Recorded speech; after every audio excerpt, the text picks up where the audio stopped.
Hello friends, എല്ലാവർക്കും redox പ്രവർത്തനങ്ങളുടെ പുതിയൊരു ക്ലാസ്സിലേക്ക് സ്വാഗതം. അപ്പോൾ നമ്മൾ ചെയ്തുകൊണ്ടിരിക്കുന്നത് രാസപ്രവർത്തന സമീകരണമാണ്. അതെങ്ങനെ ചെയ്യാം എന്നുള്ളത് നമ്മൾ പറഞ്ഞു. പിന്നെ അതുകൂടാതെ ഒരു എക്സാമ്പിൾ നമ്മൾ ചെയ്തു. ഇനി രണ്ടാമത്തെ എക്സാമ്പിളിലേക്കാണ് നമുക്ക് പോകാനുള്ളത്. അപ്പോൾ അതിൻ്റെ രാസപ്രവർത്തനം എന്ന് പറയുന്നത് hydrogen plus chlorine gives hydrogen chloride. ഹൈഡ്രജനും ക്ലോറിനും കൂടെ പ്രവർത്തിച്ച് ഹൈഡ്രജൻ ക്ലോറൈഡ് ഉണ്ടാകുന്നത്. അപ്പോൾ അതിൻ്റെ സമവാക്യം നമ്മൾ ആദ്യം തന്നെ എഴുതുമ്പോൾ H2 + Cl2 gives HCl എന്ന് കിട്ടും. H2 2H ലെഫ്റ്റ് സൈഡിലുണ്ട്, റൈറ്റ് സൈഡിൽ ഒരു H ആണുള്ളത്. അപ്പോൾ അതുകൊണ്ട് തന്നെ 2HCl എന്ന് ഇട്ട് കൊടുക്കുക. ഇപ്പോൾ രണ്ട് സൈഡിലും ഹൈഡ്രജൻ്റെ എണ്ണം നോക്കുകയാണെങ്കിൽ H2 2H 2 കണക്ക്, Cl2 ഒരു സൈഡിൽ, മറ്റേ സൈഡിൽ 2Cl, ക്ലോറിനാണെങ്കിലും 2. അപ്പോൾ അത് നമുക്ക് സമീകരിച്ച് കിട്ടി. സമീകൃത രാസസമവാക്യം വരുന്നത് H2 + Cl2 gives 2HCl എന്ന്. ഇനി മൂന്നാമത്തെ രാസപ്രവർത്തനം zinc plus hydrochloric acid give zinc chloride plus hydrogen. ഇപ്പോൾ നമ്മൾ എഴുതുമ്പം 7 + HCl ഗീവ് 7Cl2 + H2. അത് നോക്കുക, ലെഫ്റ്റ് ഹാൻഡ് സൈഡിൽ 7, റൈറ്റ് ഹാൻഡ് സൈഡിലാണെങ്കിലും 7Cl2ൽ ഒരു 7 ആണുള്ളത്. 7 ഈക്വലാണ്. ഇനി ഹൈഡ്രജൻ നോക്കുക, അഭികാരകങ്ങളുടെ ഭാഗത്ത് HCl ഒരു ഹൈഡ്രജൻ, ഉൽപ്പന്നങ്ങളുടെ ഭാഗത്ത് H2 2 ഹൈഡ്രജൻ. അപ്പോൾ ഹൈഡ്രജൻ്റെ എണ്ണം 2 ആക്കണം. 2HCl ഇട്ട് കൊടുക്കുക. 2HCl ഇട്ട് കൊടുത്തു കഴിഞ്ഞാൽ അഭികാരങ്ങളുടെ ഭാഗത്ത് 2H, ഉൽപ്പന്നങ്ങളുടെ ഭാഗത്ത് H2. അതേപോലെ ക്ലോറിൻ നോക്കുക, രണ്ടാമത്തെ 7 + 2HCl give 7Cl2 + H2ൽ ക്ലോറിൻ നോക്കുക, അഭികാരങ്ങളുടെ ഭാഗത്ത് 2Cl, ഉൽപ്പന്നങ്ങളുടെ ഭാഗത്ത് Cl2 2Cl. അപ്പോൾ അത് സമീകൃത രാസസമവാക്യമാണ്. അത് എഴുതുമ്പോൾ 7 + 2HCl give 7Cl2 + H2 എന്ന് കിട്ടും. ഇനി അടുത്തത് aluminium plus oxygen give aluminium oxide. അപ്പം Al + O2 gives അലൂമിനിയം ഓക്സൈഡിൻ്റെ രാസസൂത്രം Al2O3 ആണ്. അപ്പോൾ Al2O3 എന്ന് എഴുതാം. അപ്പോൾ Al നോക്കുക, അപ്പോൾ ഇടതുവശത്ത് Al, വലതുവശത്ത് Al2, 2 Al ഉണ്ട്. അപ്പോൾ നമുക്ക് 2Al വേണമെങ്കിൽ ഇട്ട് കൊടുക്കാം. അപ്പോൾ Al രണ്ട് വശത്തും ഒരേപോലെയാണ്, പക്ഷെ അതിവിടെ ചെയ്തില്ല. നമുക്കങ്ങനെ നോക്കിപ്പോവാം. 2 Al ഇട്ട് കൊടുക്കുക. ഇനി ഓക്സിജൻ നോക്കുക, O2, ഇടതുവശത്ത് O2, വലതുവശത്ത് O3. അപ്പോൾ നമുക്ക് തുല്യമാക്കണം. അപ്പോൾ അത് തുല്യമാക്കാൻ വേണ്ടി നമ്മൾ O2ൻ്റെ അപ്പുറത്ത് ഒരു 3 അങ്ങ് ഇട്ട് കൊടുക്കാം. അപ്പോൾ നമുക്ക് എന്ത് കിട്ടും? Al അല്ല, നമ്മൾ Alന് 2Al ആക്കിയിട്ടുണ്ട്. അപ്പോൾ 2Al + 3O2 gives Al2O3 എന്ന് കിട്ടും. അപ്പോൾ നോക്കുക, 3O2 ആണ് ഒരു ഭാഗത്ത്, 3O2 എന്ന് പറയുമ്പം 6O ഉണ്ട്, മറ്റേ ഭാഗത്ത് O3 3O ആണ്. അത് 2 ഈക്വൽ അല്ല. അപ്പോൾ വലതു ഭാഗത്തും നമുക്ക് O6 ആക്കണം. അതിന് 2Al2O3 എന്ന് എഴുതാം. മൂന്നാമത്തെ ഘട്ടത്തിൽ നമ്മൾ 2Al + 3O2 gives 2Al2O3 അങ്ങനെയാക്കി മാറ്റുന്നു. അപ്പോൾ നോക്കുക, ഓക്സിജൻ്റെ എണ്ണം ഇടതുവശത്ത് അഭികാരങ്ങളുടെ ഭാഗത്ത് 3O2, 3 × 2 6. വലതുവശത്ത് ഓക്സിജൻ്റെ എണ്ണം 2 × 3, 2Al2O3ൽ 2O3. അപ്പോൾ 2 × 3 6 കിട്ടും. അപ്പോൾ രണ്ട് ഭാഗത്തും ഓക്സിജൻ കണക്കായി, 6 6 ആയി. പക്ഷേ Al കണക്കല്ല. ഇടതുവശത്ത് 2Al ആണ്, വലതുവശത്ത് 2Al2 എന്ന് പറയുമ്പോൾ 2 × 2 4 വരുന്നുണ്ട്. അപ്പോൾ നമ്മൾ എന്ത് ചെയ്യുക? വലതുവശത്തും 2Al എന്നുള്ളത് 4Al ആക്കി മാറ്റി എഴുതുക. അപ്പോൾ നമുക്ക് എങ്ങനെ കിട്ടും? 4Al + 3O2 gives 2Al2O3 എന്ന് കിട്ടും. അപ്പം അതിൽ Alഉം O2ഉം ഒക്കെ രണ്ട് വശത്തും കണക്കാണ്. Alൻ്റെ എണ്ണം അഭികാരങ്ങളുടെയും ഉൽപ്പന്നങ്ങളുടെയും സെയിം ആണ്, ഓക്സിജൻ്റെ എണ്ണം അഭികാരങ്ങളുടെയും ഉൽപ്പന്നങ്ങളുടെയും സെയിം ആണ്. അപ്പോൾ നമുക്ക് സമീകൃത രാസസമവാക്യം എങ്ങനെ കിട്ടും? 4Al + 3O2 gives 2Al2O3 എന്ന് കിട്ടും. ഇനി അടുത്തതായിട്ട് നോക്കാനുള്ളത് നൈട്രജനും ഹൈഡ്രജനും കൂടി ചേർന്ന് അമോണിയ ഉണ്ടാവുന്നതാണ്. അപ്പം N2 + H2 gives NH3 എന്ന് എഴുതാം. N2 ഇടതുവശത്ത് 2 നൈട്രജൻ, അപ്പം വലതുവശത്തും 2 നൈട്രജൻ ആക്കണം. അപ്പോൾ 2NH3 എന്നിട്ട് കൊടുക്കുക. ഹൈഡ്രജൻ നോക്കുക. അപ്പോൾ N2 + H2 gives 2NH3 അങ്ങനെ എഴുതി. ഹൈഡ്രജൻ ഇടതുവശത്ത് H2 2 ഹൈഡ്രജൻ, വലതുവശത്ത് 2NH3, അപ്പം 2H3 2 × 3 6 വരുന്നുണ്ട് വലതുവശത്ത്. അപ്പോൾ ഇടതുവശത്തും 6 ആക്കണം. 6 ആക്കണമെങ്കിൽ H2ൻ്റെ കൂടെ 3 കൊടുക്കണം. അപ്പോൾ N2 + 3H2 gives 2NH3. 3H2 6, അതിൽ 6 ഹൈഡ്രജനാണ് വരുന്നത്. 2NH3യിൽ 2H3 ഇവിടെ നോക്കുകയാണെങ്കിലും 2 × 3 6 വരുന്നത്. അപ്പം കിട്ടുന്ന സമീകൃത രാസസമവാക്യം N2 + 3H2 gives 2NH3 എന്നതാണ്. ഇനി ഇതിൽ കൊടുത്തിട്ടില്ലാത്ത കുറച്ച് സമവാക്യങ്ങൾ സമീകരിക്കാനായിട്ടുണ്ട്. H2 + I2 gives HI, Na + H2 gives NaOH + H2, Mg + HCl gives MgCl2 + H2. ഒക്കെ എങ്ങനെ സമീകരിക്കാം എന്നുള്ളത് നമുക്ക് നോക്കാം. അപ്പോൾ നമ്മുടെ ആദ്യത്തെ സമവാക്യം H2 + I2 gives 2HI H2. അപ്പം വലതു ഭാഗത്തും 2 ഹൈഡ്രജൻ ആക്കണം. അപ്പോൾ 2HI എന്ന് കൊടുക്കുക. 2HI കൊടുത്തു കഴിഞ്ഞാൽ H2 + I2 gives 2HI ആകും സമവാക്യം. അപ്പോൾ അതിൽ ഇടതുവശത്ത് H2, വലതുവശത്ത് 2H, ഇടതുവശത്ത് I2, വലതുവശത്ത് 2I. അപ്പോൾ ഹൈഡ്രജൻ ആണെങ്കിലും അയഡിൻ ആണെങ്കിലും 2 സൈഡിലും സെയിം ആയി. സമീകൃത രാസസമവാക്യം നമുക്ക് കിട്ടി. ഇനി അടുത്തത് Na + H2 gives NaOH + H2. അതെ, അപ്പോൾ നോക്കുക.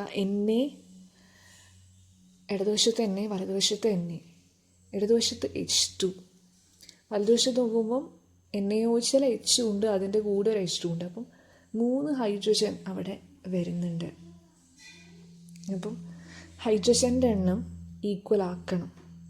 അപ്പം അതിനു വേണ്ടി നമുക്ക് H2നെ 2H2 ആക്കി മാറ്റാം, NaOHനെ 2NaOH ആക്കി മാറ്റാം. നോക്കാം. ഇടതുവശത്ത് 2H2, അപ്പം 4 ഹൈഡ്രജൻ, വലതുവശത്ത് 2NaOH 2 ഹൈഡ്രജനും H2 2 ഹൈഡ്രജനും 4 ഹൈഡ്രജൻ. അപ്പോൾ ഹൈഡ്രജൻ്റെ എണ്ണം ഇടതുവശത്തും വലതുവശത്തും 4 ആയി. അപ്പം അങ്ങനെ നമ്മൾ ഈക്വലാക്കി മാറ്റണം. ഓരോന്ന് ഈക്വലാക്കി കൊണ്ടുപോകണം. ഇവിടെ ഈക്വലാക്കാൻ വേണ്ടിയിട്ടാണ് നമ്മൾ 2H2നും 2NaOHനും ഇട്ട് കൊടുത്തത്. അപ്പം ഇനി നമ്മൾ നോക്കുക ഓരോന്നായിട്ട്. Na ഇടതുവശത്ത് Na, വലതുവശത്ത് 2Na. അപ്പോൾ ഇടതുവശത്തും 2 Na വേണം. അപ്പോൾ 2Na എന്നിട്ട് കൊടുക്കുക. അപ്പോൾ ഇക്വേഷൻ എന്തായിട്ട് മാറും? 2Na + 2H2 gives 2NaOH + H2. Na 2 വശത്തും 2 2H2 4 ഹൈഡ്രജൻ ഇടതുവശത്ത്, വലതുവശത്ത് 2H 2 ഹൈഡ്രജനും H2 2 ഹൈഡ്രജനും, അപ്പോൾ 4 ഹൈഡ്രജൻ. ഇനി ഓക്സിജൻ നോക്കുക. 2H2ൽ 2 ഓക്സിജൻ, വലതുവശത്ത് ഓക്സിജൻ വരുന്നത് NaOH. 2NaOH എന്ന് പറയുമ്പോൾ അവിടെ 2 ഓക്സിജൻ. അപ്പോൾ ഇടതുവശത്തും 2 ഓക്സിജൻ, വലതുവശത്തും 2 ഓക്സിജൻ. അപ്പോൾ ഇടതുവശത്തും വലതുവശത്തും NAൻ്റെയും ഹൈഡ്രജൻ്റെയും ഓക്സിജൻ്റെയും എല്ലാം എണ്ണം തുല്യമായി. അപ്പോൾ അവിടെ സമീകൃത രാസസമവാക്യം വരുന്നത് 2Na + 2H2 gives 2NaOH + H2 ആണ്. ഇനി അടുത്തത് സമീകരിക്കാനായിട്ടുള്ളത് Mg + HCl gives MgCl2 + H2. അപ്പോൾ നോക്കുക. ഇടതുവശത്ത് Mg, വലതുവശത്തും MgCl2ൽ Mg, ഇടതുവശത്ത് HCl 1 ഹൈഡ്രജൻ, വലതുവശത്ത് H2ൽ 2 ഹൈഡ്രജൻ, വലതുവശത്ത് 2 ഹൈഡ്രജൻ ഉണ്ട്. അപ്പോൾ ഇടതുവശത്തും 2 ഹൈഡ്രജൻ തന്നെ വേണം. അപ്പോൾ അതിനുവേണ്ടി നമുക്ക് 2HCl ഇട്ട് കൊടുക്കാം. അപ്പോൾ എന്ത് കിട്ടും? Mg + 2HCl gives MgCl2 + H2. നോക്കുക. അപ്പം നമ്മൾ Mg ഒരേപോലെയാണ്, ഹൈഡ്രജൻ ഒരേപോലെയാണ്, Cl ഒരുപോലെയാണോ? 2 HCl 2 Cl, MgCl2 2 Cl, അപ്പോൾ Clഉം ഈക്വലായി. അതാണ് സമീകൃത രാസസമവാക്യം. Mg + 2HCl gives MgCl2 + H2.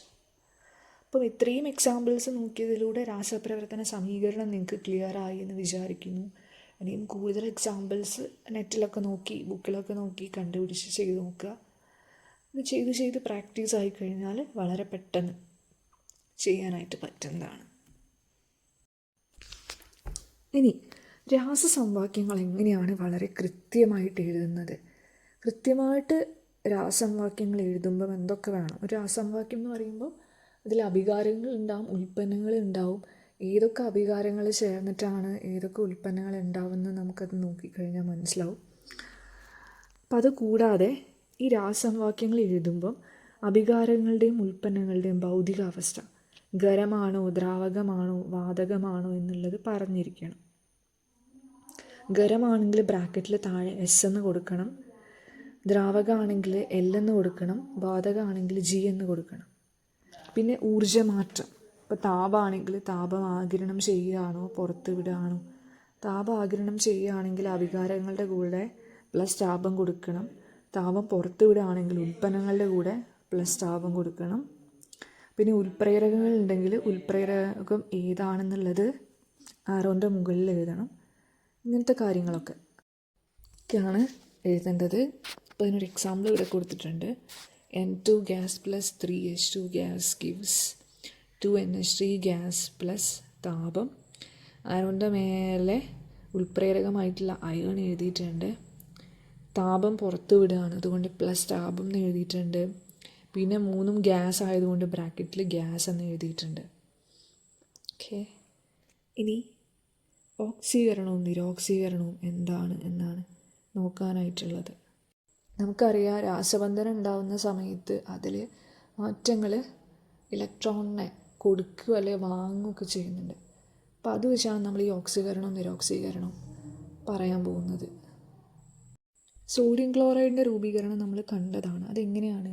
Sodium ഒരു ഇലക്ട്രോണിനെ വിട്ടുകൊടുത്ത് Na+ ആയിട്ട് മാറുന്നു. ആ ഇലക്ട്രോണിനെ ക്ലോറിൻ സ്വീകരിച്ച് Cl- ആയി മാറുന്നു. അങ്ങനെയാണല്ലോ NaCl ഉണ്ടാകുന്നത്. അപ്പോൾ അവിടെ Naക്ക് സംഭവിക്കുന്ന മാറ്റം എന്ന് പറയുന്നത് Na gives Na++1 ഇലക്ട്രോണാണ്. സോഡിയം ഒരു ഇലക്ട്രോണിനെ വിട്ടുകൊടുത്ത് പോസിറ്റീവ് അയോണായിട്ട് മാറുന്നു, Na+ ആയിട്ട് മാറുന്നു. അപ്പോൾ Na gives Na++1 ഇലക്ട്രോൺ. ഇങ്ങനെ ആറ്റങ്ങൾ ഇലക്ട്രോണിനെ നഷ്ടപ്പെടുത്തുന്ന പ്രവർത്തനം, അതിനെ വിളിക്കുന്ന പേരാണ് ഓക്സീകരണം. രാസപ്രവർത്തനത്തിൽ ഇലക്ട്രോൺ നഷ്ടപ്പെടുന്ന പ്രവർത്തനമാണ് ഓക്സീകരണം. ഇനി ക്ലോറിൻ ആണെങ്കിൽ ഇലക്ട്രോണിനെ സ്വീകരിച്ച് ക്ലോറൈഡ് അയോണായിട്ട് മാറുകയാണ് ചെയ്തിട്ടുള്ളത്. അത് അതിൻ്റെ രാസസമവാക്യം നമ്മൾ എഴുതുകയാണെങ്കിൽ Cl+1 ഇലക്ട്രോൺ ഗീവ് Cl- നമുക്ക് കിട്ടും. ഇങ്ങനെ ആറ്റങ്ങൾ രാസപ്രവർത്തനത്തിൽ ഇലക്ട്രോണുകളുടെ സ്വീകരിക്കുകയാണെങ്കിൽ അതിനെ വിളിക്കുന്ന പേരാണ് നിരോക്സീകരണം. അപ്പം രാസപ്രവർത്തനത്തിൽ ഇലക്ട്രോൺ നഷ്ടപ്പെടുന്ന പ്രവർത്തനം ഓക്സീകരണം, രാസപ്രവർത്തനത്തിൽ ഇലക്ട്രോൺ നേടുന്ന പ്രവർത്തനം നിരോക്സീകരണം. അപ്പം സോഡിയം ക്ലോറൈഡിൽ സോഡിയത്തിന് ഓക്സീകരണമാണ് സംഭവിക്കുന്നത്, കാരണം സോഡിയം ഇലക്ട്രോണിന് വിട്ടുകൊടുക്കുകയാണ്. ക്ലോറിന് നിരോക്സീകരണമാണ് സംഭവിക്കുന്നത്, കാരണം ക്ലോറിൻ ഇലക്ട്രോണിനെ സ്വീകരിക്കുകയാണ് ചെയ്യുന്നത്. ഇനി നമുക്ക് കുറച്ചുകൂടെ ഓക്സീകരണം നടക്കുന്ന സമവാക്യങ്ങൾ നോക്കാം. ഓക്സീകരണം എന്ന് വെച്ചാൽ ഇലക്ട്രോണിനെ വിട്ടുകൊടുക്കുകയാണ്.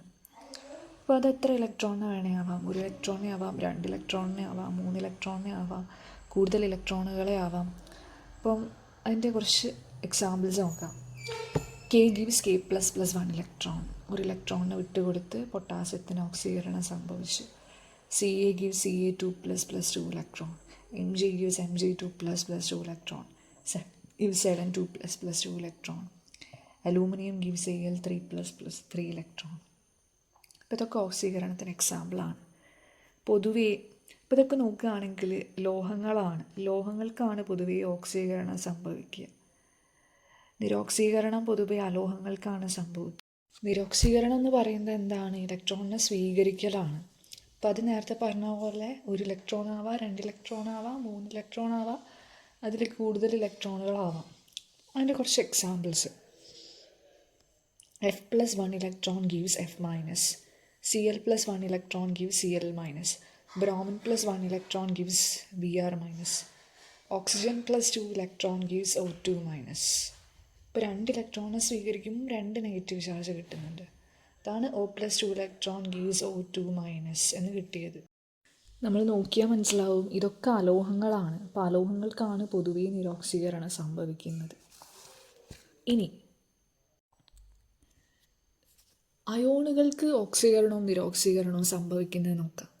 നമ്മൾ നേരത്തെ പറഞ്ഞ എക്സാമ്പിളിലൊക്കെ ന്യൂട്രലായിട്ടുള്ള നിർവീര്യമായിട്ടുള്ള ആറ്റങ്ങൾക്ക് ഓക്സീകരണവും നിരോക്സീകരണവും സംഭവിക്കുന്നതാണ് കണ്ടിട്ടുള്ളത്. എന്നിട്ട് അയോണുകൾ ഉണ്ടാവുന്നത്. ഇനി അയോണുകൾക്ക് ഓക്സീകരണവും നിരോക്സീകരണവും സംഭവിക്കുന്നത് നോക്കാം. ഇപ്പോൾ പോസിറ്റീവ് അയോണുകളാണെങ്കിൽ ഈ പോസിറ്റീവ് അയോണുകൾ ഇലക്ട്രോണുകളെ സ്വീകരിച്ച് ആറ്റങ്ങളായിട്ട് മാറാം. അത് നിരോക്സീകരണ രാസപ്രവർത്തനങ്ങൾക്ക് ഉദാഹരണമാണ്. കാരണം അവിടെ ഇലക്ട്രോണിനെ സ്വീകരിക്കുകയാണ് ചെയ്യുന്നത്. അതിനുള്ള 2 എക്സാമ്പിളാണ് ഇവിടെ കൊടുത്തത്. Ag+, ഒരു പോസിറ്റീവ് അയോണാണ്. അതൊരു ഇലക്ട്രോണിനെ സ്വീകരിച്ച് Ag ആറ്റമായിട്ട് മാറി, നിരോക്സീകരണമാണ്. അതേപോലെ തന്നെ Cu2+ + 2 ഇലക്ട്രോൺ ഗീവ് Cu. ഇനി നെഗറ്റീവ് അയോൺസ് ആണെങ്കിൽ അതിന് ഓക്സീകരണം സംഭവിച്ച ആറ്റങ്ങളായിട്ട് മാറും. നെഗറ്റീവ് അയോണ് അതിലെ ഇലക്ട്രോണിനെ കൊടുത്ത് ആറ്റങ്ങളായിട്ട് മാറും. അത് ഓക്സീകരണത്തിന് ഉദാഹരണമാണ്. Example I- negative ion gives I+1 electron. I- ഒരു ഇലക്ട്രോണിനെ കൊടുക്കുന്നു, എന്നിട്ട് അയഡിൻ്റെ ആറ്റമായിട്ട് മാറും. ഇലക്ട്രോണിനെ കൊടുത്തുകൊണ്ട് ഓക്സീകരണം. പിന്നെ അടുത്ത example S2- give S+2 electron. S2- 2 ഇലക്ട്രോണിനെ കൊടുത്ത് S ആയി മാറുന്നു, ഓക്സീകരണം. അപ്പോൾ അതൊക്കെ ഓക്സീകരണ നിരോക്സീകരണ രാസപ്രവർത്തനങ്ങൾക്ക് ഉദാഹരണമായിട്ട് നമുക്ക് പറയാൻ പറ്റുന്നതാണ്. അപ്പം അത്രയും കാര്യങ്ങളാണ് നമ്മൾ ഇന്നത്തെ ക്ലാസ്സിൽ പറയുന്നത്. ബാക്കി അടുത്ത ക്ലാസ്സിൽ നോക്കാം.